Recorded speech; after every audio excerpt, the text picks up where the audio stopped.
In this screencast, I'll demonstrate the test-driven development of a hexagonal architecture application in Spring Boot. You can also check out a related article I've written on this topic. We'll start a new project in IntelliJ using the Spring initializer.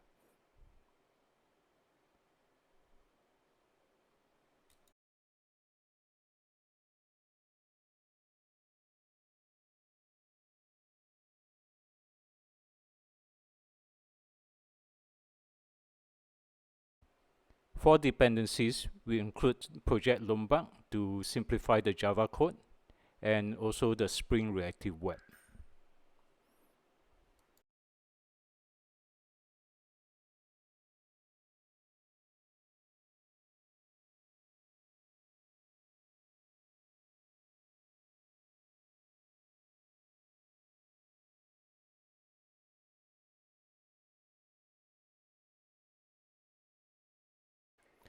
We'll start from the client requirement of the API.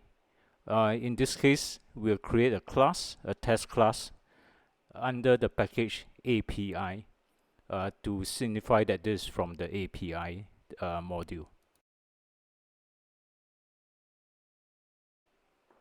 We'll use a long descriptive name for this test class that tells us very clearly what its functionality is.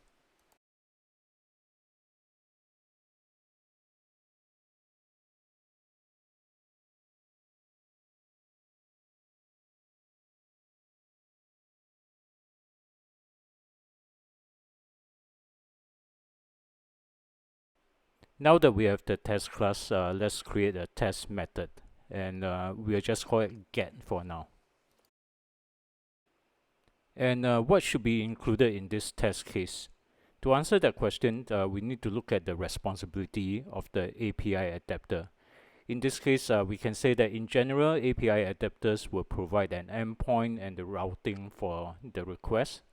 It may or may not check the authorization based on the authentication, and it will convert the parameters from the request to and from the domain service that it calls to get the result.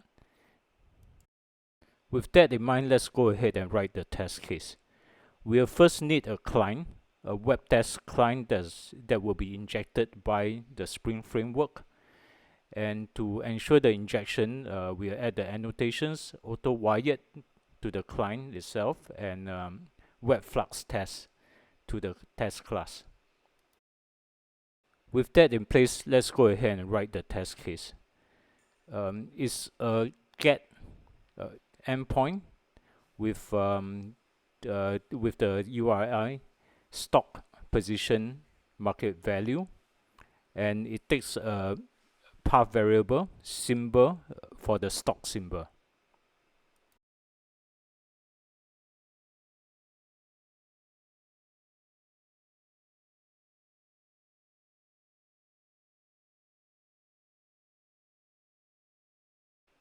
For the stock symbol, we'll just choose a random one, maybe AAPL for Apple shares. We want the endpoint to generate the content type application / JSON. So we specify that, and we use the exchange method to make the request. The status of this should be is okay. It should be HTTP okay. So let's specify that. This should be enough for us to start the first part of the testing of the endpoint. And of course, the test fails because we have not done anything yet. Now let's write the code to make the test pass. And to do that, we go to the main source package, create a new package called API, and we'll create a controller, stock positions controller within this package. We'll annotate this as a REST controller and create a method with the annotation get mapping. This will create an endpoint with for the get method Okay, and since this is a long URI, we'll copy it from the test.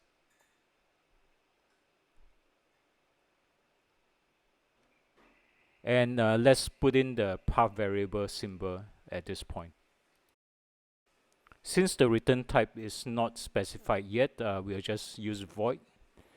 And the method, we want to be a bit more descriptive, so I'll use the name get position and market value.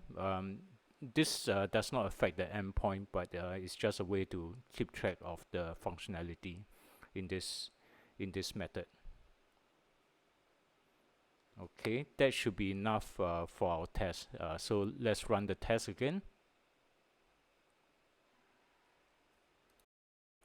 That passes, so let's move on to the next part of the test. For the next part, we want to test that the response body returned is of the right type, and we also want to test the values that have been returned.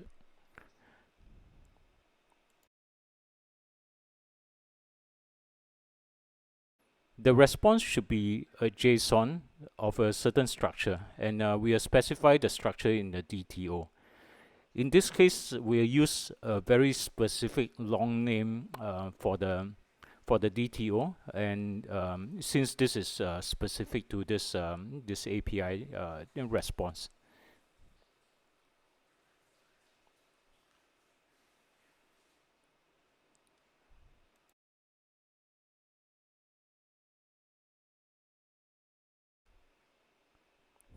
Let's now create this DTO, and it goes into the API package as well.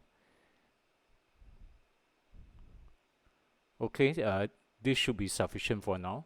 Let's go back to the test.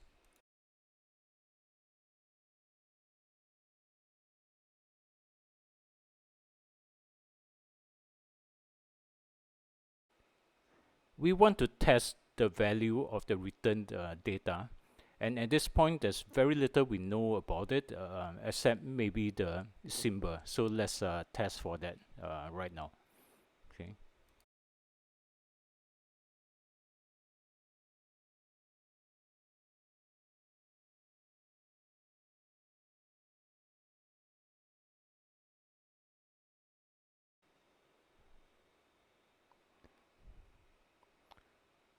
So as part of this, we discover that we need to have a symbol field within the DTO. So let's go to the DTO and add that. We use Lombok's data annotation to simplify this coding. And symbol will be a string in this DTO data structure.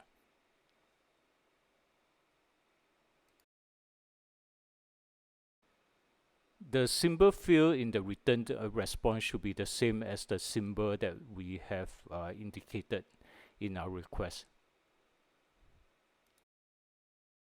Now let's write some code to make this pass. The first thing we know is that instead of a void return type, we now have this DTO that's supposed to be returned. And the DTO, for now, we'll just return a new DTO that's constructed with the symbol field. So let's write that. You notice that we don't have a constructor yet, so we'll go back to the DTO's class definition and add a all argument constructor from Lombok.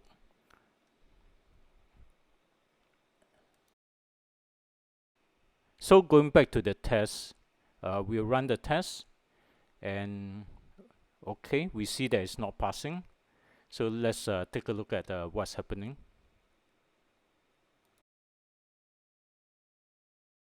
So what we are seeing here is that the JSON mapper that's used by Spring Framework requires a no-arg constructor in the class. So we'll go back to the DTO class and add that with Lombok again. Now let's run the test again and see whether it passes, and it does. With that out of the way, let's fill in the other expected return fields in this DTO. We'll use data types that are recognized as part of JSON. So in this case, integer, string is okay in JSON. We'll have quantity, currency code, which is a string, and we'll need to return the cost. In this case, we'll use a type called number. Okay, and let's change quantity to number, because sometimes we might not get the integers. Then there's also market value, which is also a number type.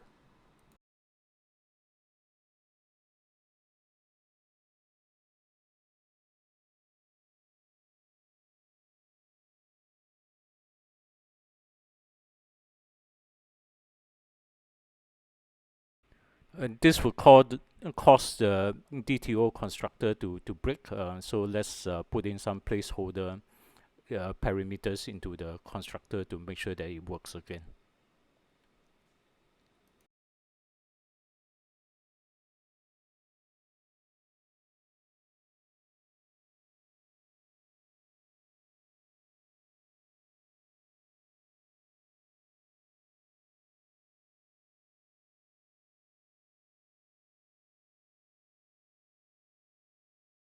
So far, we have just been making up some results to return from the controller. And what we want to ensure for the next step is that the controller is calling some domain services to get this results that is returning.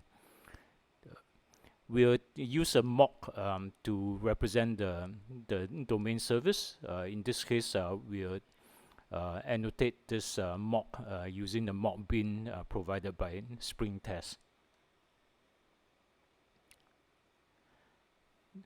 So the domain service is for getting the stock position. So we'll name it get stock position service.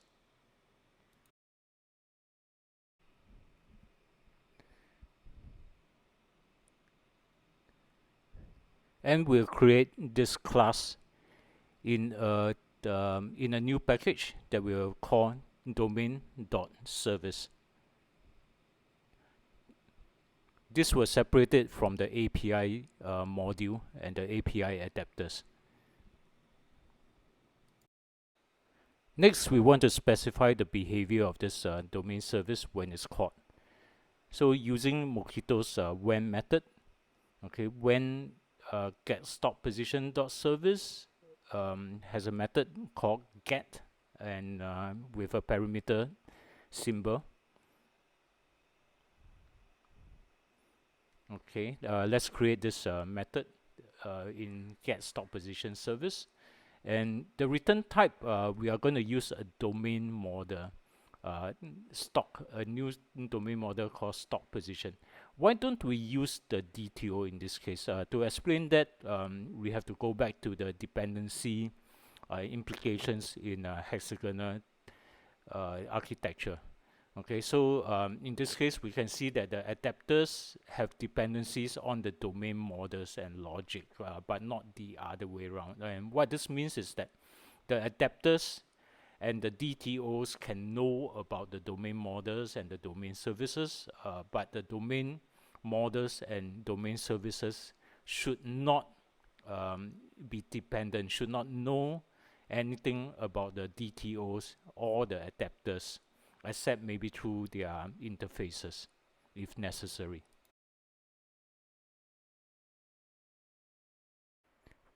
We'll now create the stock position as a class in the domain model package.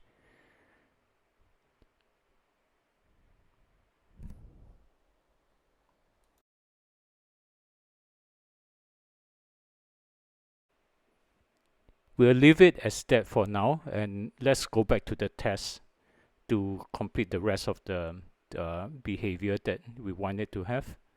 So when get stock position service is called with symbol, we want it to return a stock position, and in this case, let's just create one for this test. we'll call it fixed stop position.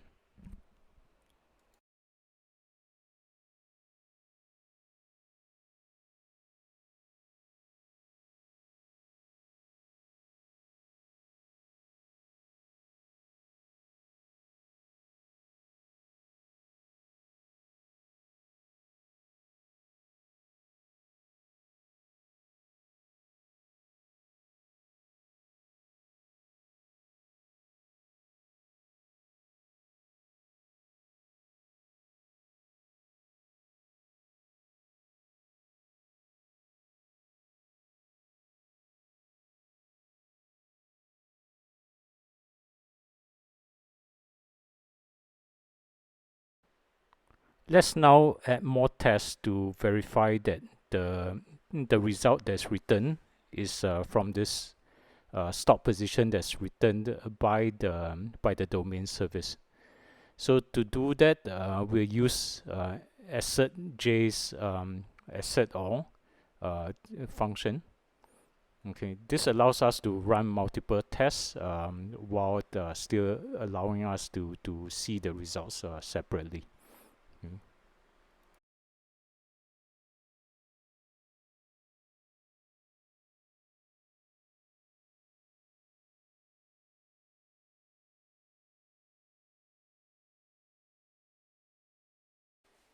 The quantity that's written in the DTO should be equal to the quantity that's written by the domain service in this fake stock position. So the field is still missing in the domain model. So let's go ahead and fill it in. The data types in the domain model need not be exactly the same as those in the DTO. In this case, we have chosen to use a big decimal for the quantity. Okay, symbol is still a string. We use Lombard's data annotation to simplify the specification of this data class.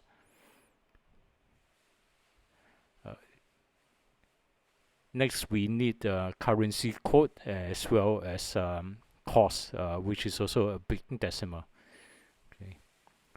We are not adding the market value to this stop position because this is something that that we'll get from some other domain service, not this stop positions domain service.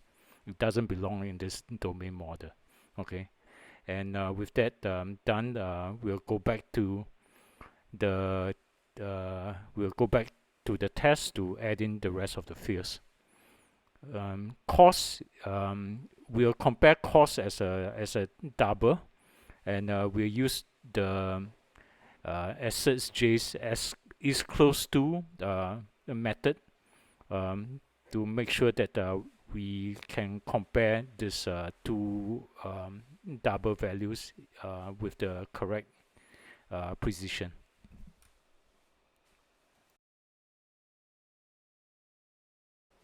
Let's run the test now, and as expected, it fails.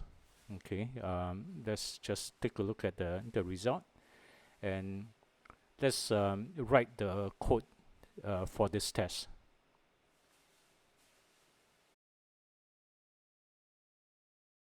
Since we are using the reactive style, let's change the return type of this method to a mono.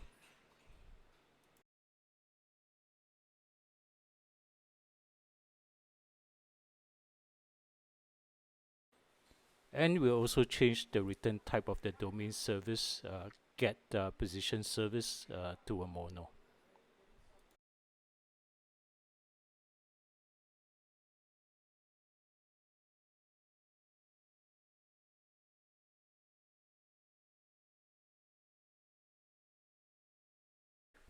With that out of the way, let's use Spring to inject this domain service into the controller.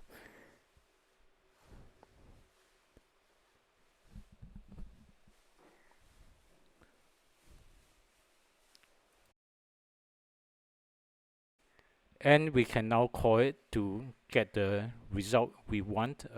So we are passing it symbol, and we should be seeing a mono of the stop position returned. Okay, this is mapped into the DTO that is returned by the controller's method.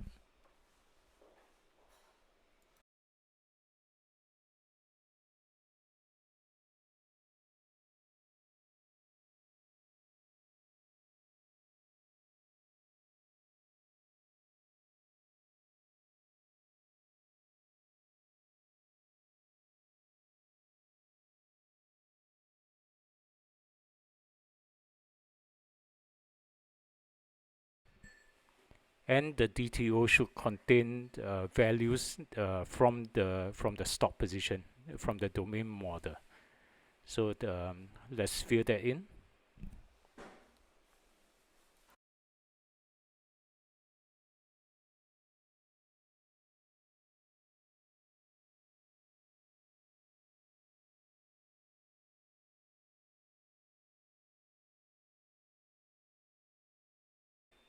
We don't have the market value yet, so that will still be a placeholder.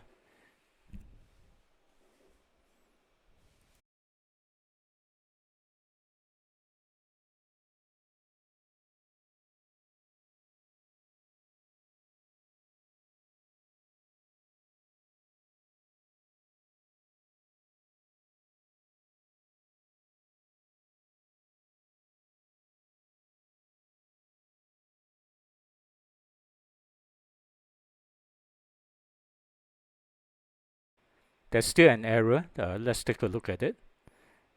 IntelliJ is telling us that it cannot auto wire this since it's not a bin. So let's go to the domain service and annotate it with service so that it can be auto wired.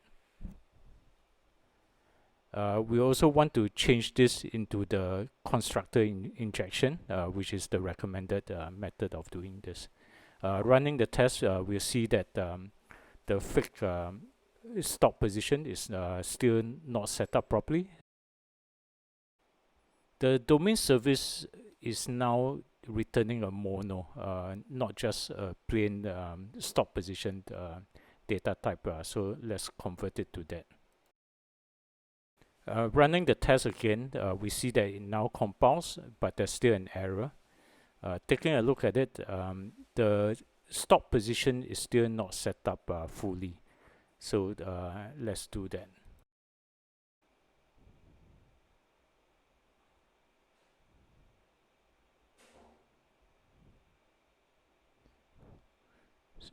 So let's fill in, and I like to randomize the parameters of this test, and to do that, I use something called the Java Faker. Let's add that into the POM. So we're adding the dependency.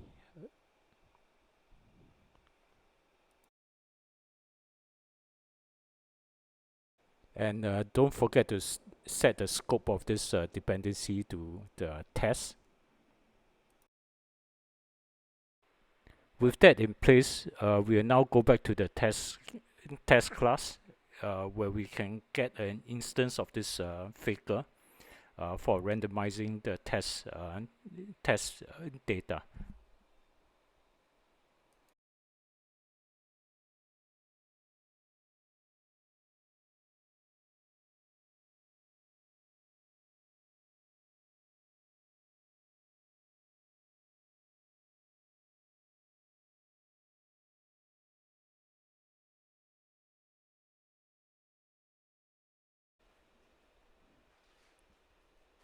There's still no constructor for for creating this stock position. So let's go to that class and add in a all arcs constructor.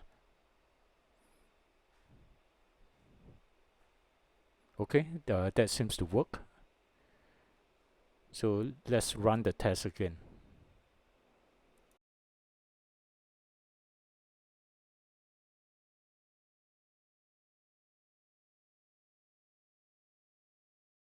there's still an error. So let's take a look at what it is. And it's telling us that the quantity, because of the different types, are not comparable. So we'll change that to a double, and use the is close to method to compare them.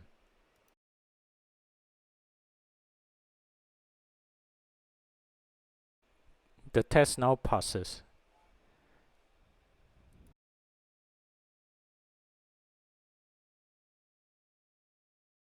To clean up the test code, we'll extract this fake stop position into a separate private method. So in this case, we'll say get fake stop position. Okay, so that's a lot cleaner.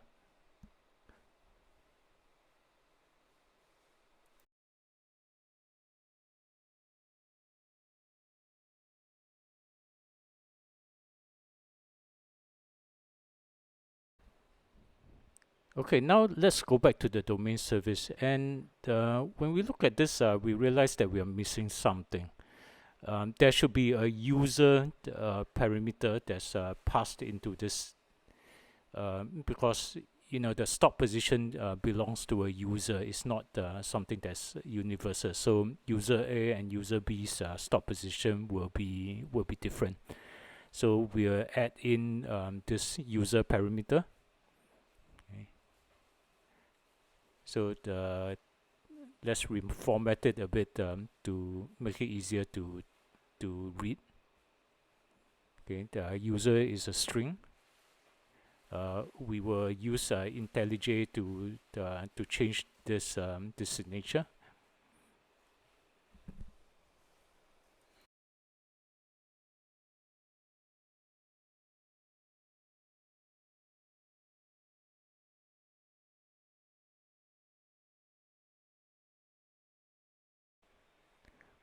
We now go to the various places that this parameter is called to add in this the parameter. So in the test class, we will insert a user. Let's call it Peter Pan.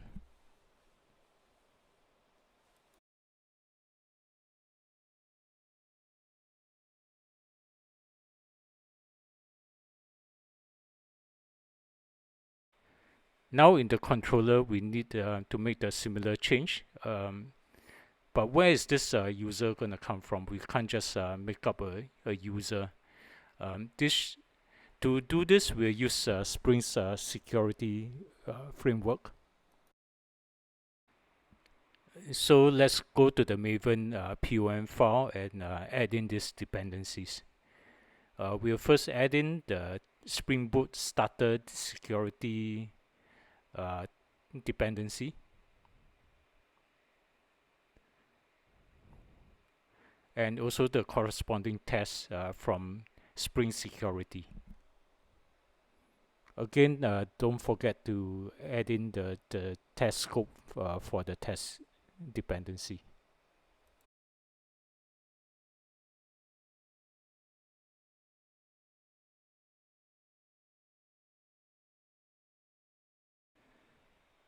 With that in place, we go back to the controller, and now we can use Spring Security's annotation for authentication principle, to get a mono of the principal parameter.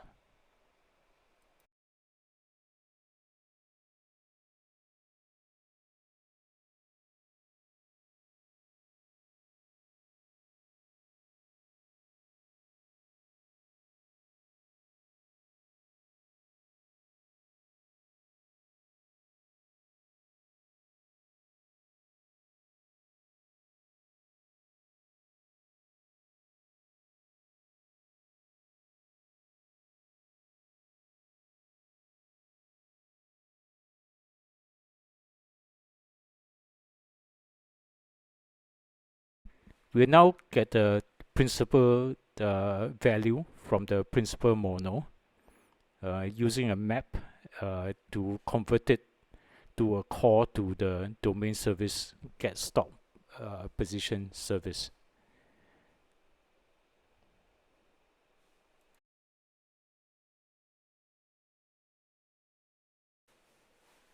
The user is replaced by the name of the principal.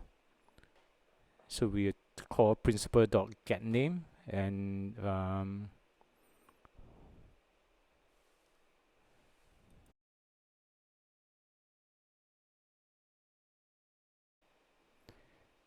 we need to use flat map instead of map. Otherwise, we'll get a mono of the stop position.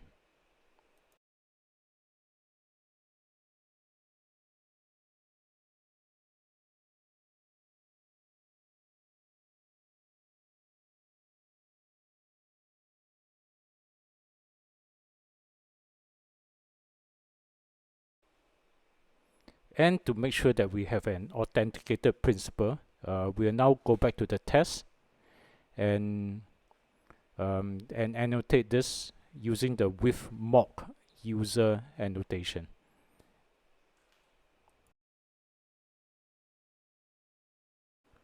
Let's run the test now, and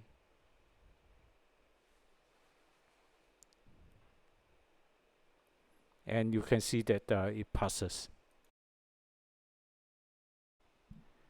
Now that we have introduced authentication, we want to also test for cases where the user is not authenticated.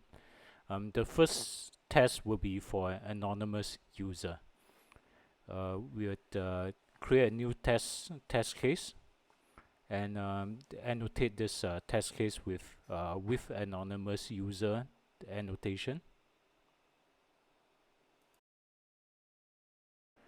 We'll need to make the same REST request. So instead of writing this again, we'll extract the request from the original test case into a private method.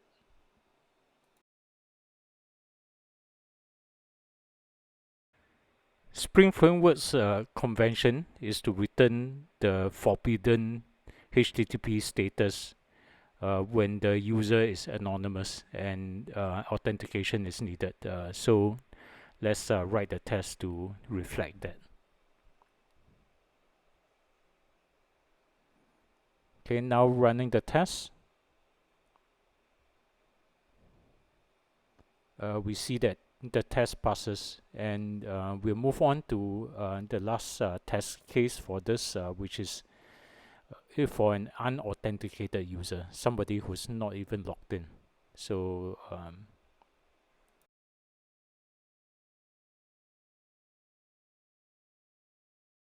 and Spring's convention for this is to return unauthorized status.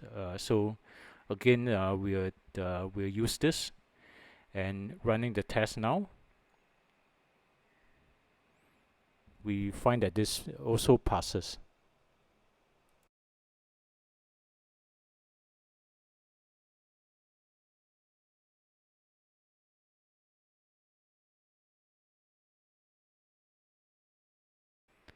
Now that we have multiple tests, let's do one additional test to make sure that all these test cases pass. We run the test from the test class, and we see that they all pass.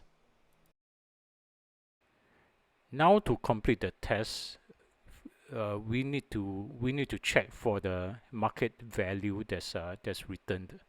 So let's add that in.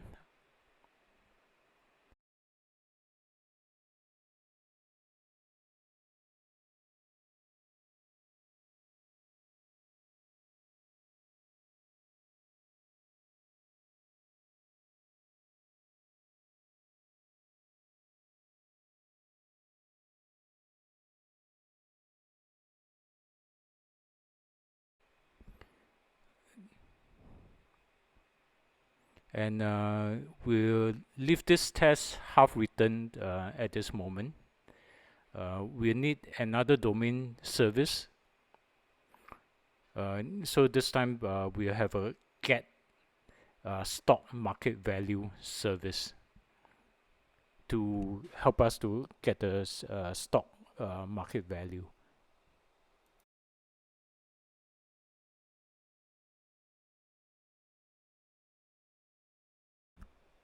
So again, we'll create this domain service class in the domain service package.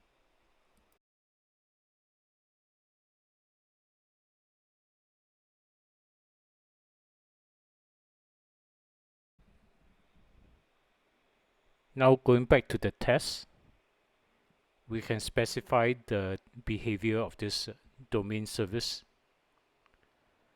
So when it is called with the stock symbol and the stock position quantity, it should return a market value. That's of the type big decimal.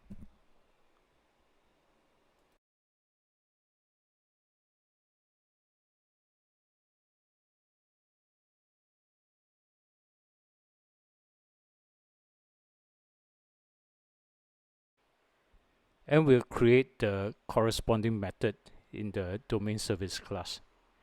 This should return a big decimal. It takes two parameters, the symbol and the quantity, and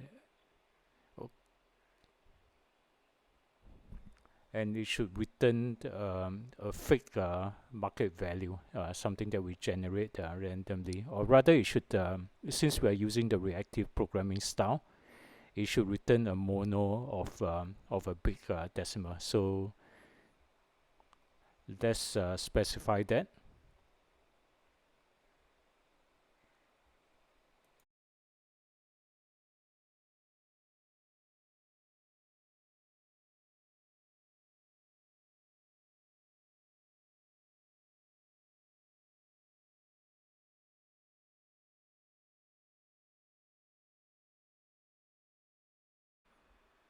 And set the market value to a random number that's generated using Faker again.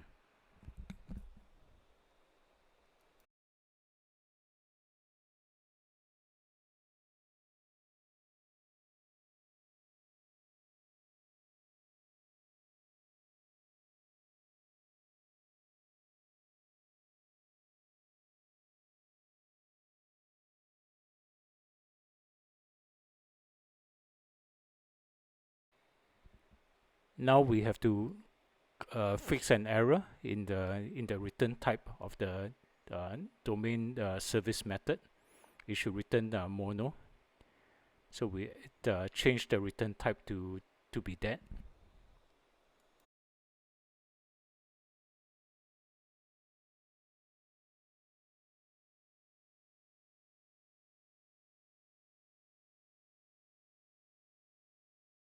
And with that in place, we can now go ahead and finish the test for the market value. So in this case, it should the DTO should return the market value, and we'll compare it with the is close to the method.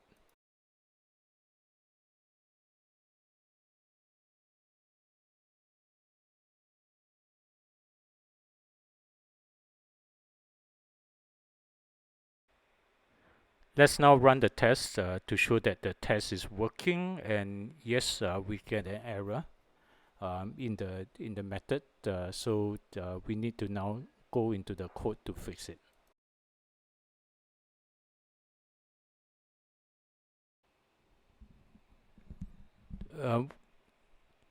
We now have two sources of data that we need to get into the returned DTO.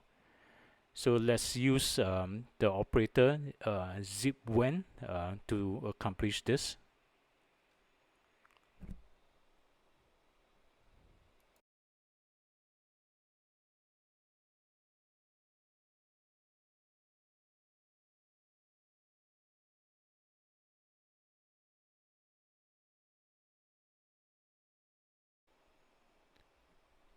We also need to get the domain service, the new domain service, to be injected into this controller. So let's go ahead and do that.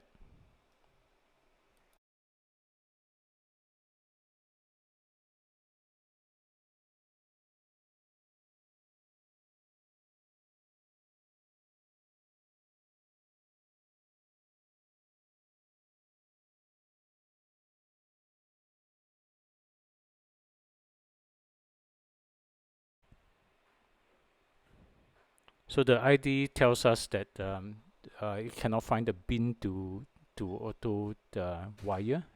We will add the service annotation to this domain service.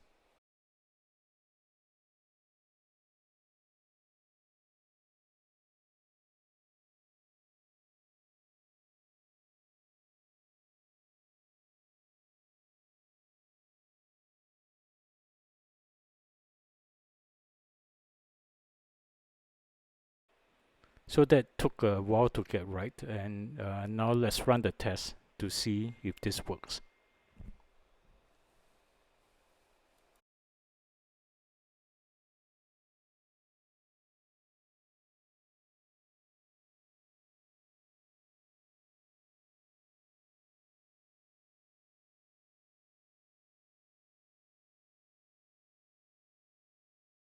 Subsequently, we found that we could simplify the syntax further by using another form of this zip when operator. So we can get rid of the tuple and convert this into a function that takes 2 parameters.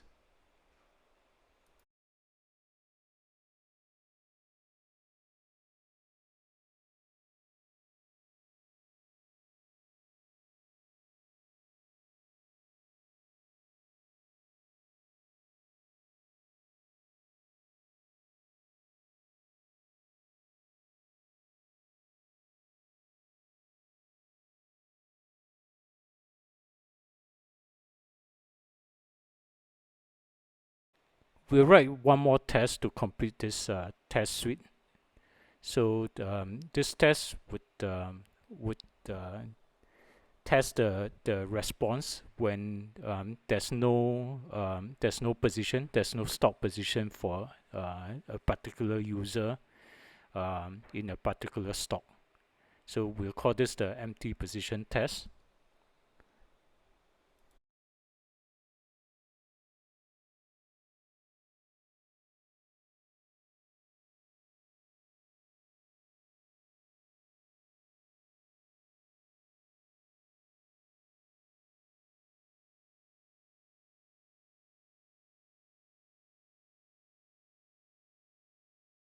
The request should still return the OK status, and you'll return empty body. And in the test, we'll write this as expecting a body of the void class.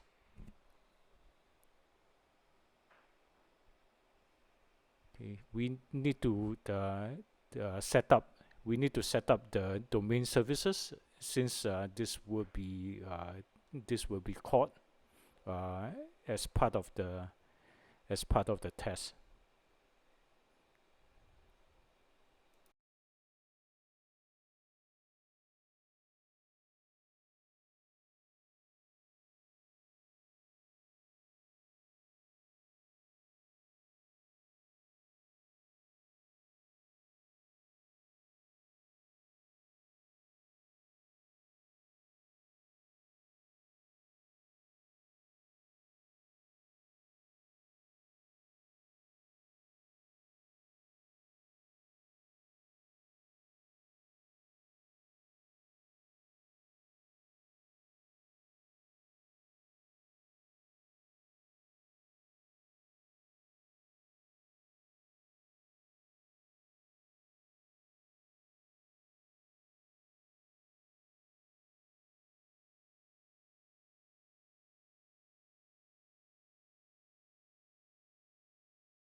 We can now go ahead and run the test.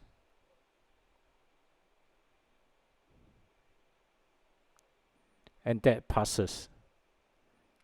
Okay, as a final check, let's run all these tests by running the test from the test class.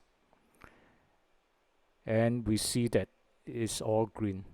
So our job at this phase is done.